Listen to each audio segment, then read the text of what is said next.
Corona గురించిన big update ఇది. దేశంలో మళ్ళీ కరోనా డేంజర్ బెల్స్ మోగిస్తోంది.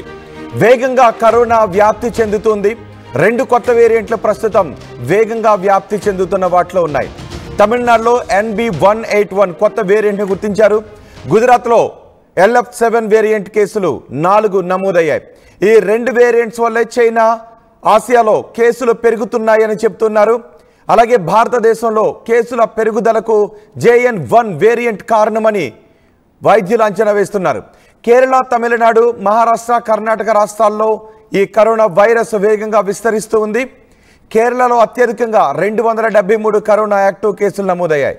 ఇక తమిళనాడులో 66 కేసులు నమోదయ్యాయి. మహారాష్ట్రలో 56 కేసులు నమోదయ్యాయి. ఇటు ఢిల్లీలో 23 కేసులు నమోదయ్యాయి. కరోనా కేసులు రోజు రోజుకు పెరుగుతూ ఉండటంతో ప్రజలు ఆందోళన వ్యక్తం చేస్తున్నారు. అయితే ప్రమాణాలు పాటిస్తే సరిపోతుంది, ఆందోళన వ్యక్తం చేయొద్దు, ప్యానిక్కి గురి కావద్దు అని చెబుతూ ఉన్నారు వైద్యులు. కానీ సోషల్ డిస్టెన్స్ పాటించటం, మాస్కులు ధరించటం, తరచూ చేతులను శుభ్రం చేసుకోవటం, తుమ్ము, దగ్గు లాంటివి వస్తే నోటికి ముక్కుకి అడ్డు పెట్టుకుని తుమ్మటం లాంటివి చేయండి అని చెప్తున్నారు. ఒకవేళ కరోనా లక్షణాలు ఉంటే మాత్రం వెంటనే టెస్ట్ చేయించుకొని వైద్యులను సంప్రదించడం మంచిది. ప్యానిక్కి మాత్రం గురి కావద్దు.